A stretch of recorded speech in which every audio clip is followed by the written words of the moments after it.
a ustedes con una profunda preocupación, como siempre, por los tiempos que estamos viviendo. Un momento crítico, lleno de amenazas y de incertidumbres que afectan definitivamente la estabilidad de los mexicanos. Hace unos días recibimos la noticia de que Donald Trump cumpliría la imposición de aranceles a nuestras mercancías y que por ahora se han postergado un mes hasta el 4 de marzo. Muchos se han conformado con la idea de que este mes de espera es una concesión generosa, pero debemos entender y además no dejarnos adormecer por las palabras bonitas ni caer en la trampa de la demagogia, pues esa concesión, ese mes que nos dan, no es un favor. Tratan al país como una simple pieza de ajedrez en un juego y los mexicanos debemos ser capaces de desenmarañar lo que hay detrás escondido. Esa medida se consiguió porque el gobierno de nuestro país aceptó incorporarse a la labor de las oficinas de aduana y protección fronteriza de Estados Unidos, la cual se dedica al funcionamiento de las aduanas y sobre todo a impedir la entrada de personas sin permiso a ese país. Y para lograrlo, México aceptó enviar a 10,000 elementos del ejército mexicano a nuestra frontera norte. Lo que está en juego no es solo una medida económica, y lo que hay que entender es que Estados Unidos enfrenta un déficit comercial, donde su tasa de ganancia ha disminuido y por lo tanto busca otras soluciones. Debemos entender o debemos tomar en cuenta que México es para los capitales estadounidenses una extensión de su territorio, con nuestros recursos naturales, con nuestra mano de obra barata. El modelo neoliberal ha traído a muchos empresarios a invertir a México porque aquí están los salarios más bajos, más baratos y los recursos abundan. El imperio está en crisis, en decadencia y a como dé lugar buscan tomar decisiones drásticas y de sobrevivencia, como la amenaza de imponer aranceles a las mercancías mexicanas. Y entonces debemos preguntarnos cómo y en qué nos afectan estas medidas. A decir de los estudiosos de la economía mexicana, primero debemos saber que el total del Producto Interno Bruto, es decir, de la riqueza que producen los mexicanos en un año, poco más del 80% tiene como destino el mercado norteamericano. Esto quiere decir que la economía mexicana tiene una dependencia tremenda y significativa de los Estados Unidos. Y al poner el 25% de aranceles a todas nuestras mercancías, significaría sacarnos del mercado norteamericano y esto nos metería en una crisis realmente insoluble, una tragedia para el país. ¿Qué haríamos con esas mercancías? ¿Qué haríamos sin poder venderlas a Estados Unidos o hallarles un mercado en otro lado? Eso seguramente es posible, pero eso no es una cosa de 24 horas. En cambio, los impuestos sí. Entonces, ahí es donde está el problema, en el que nos enfrentaremos los mexicanos de cumplirse esta medida.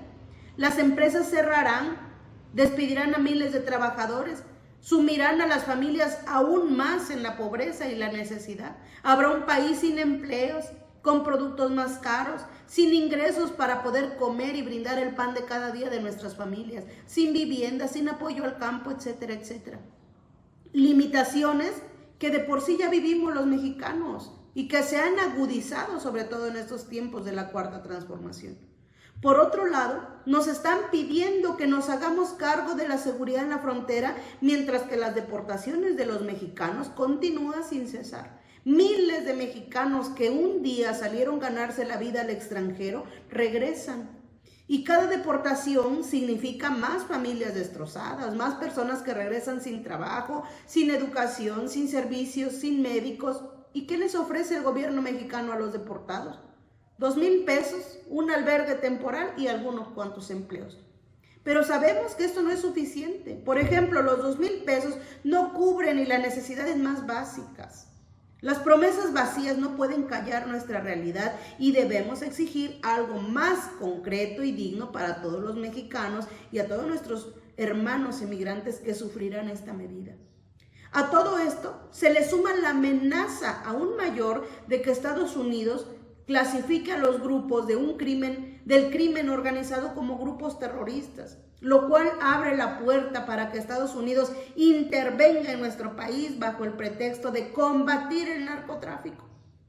Esto implica no solo una violación a nuestra soberanía, sino también el riesgo de que más familias mexicanas suframos los estragos de una intervención militar, como ya ha ocurrido en otros lugares del mundo, donde Estados Unidos tiene allí metidos a sus militares durante muchos años.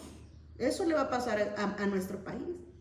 Estamos pues ante un problema, un panorama sombrío, y debemos levantar la voz, debemos organizar la lucha, debemos exigir un cambio profundo, estructural.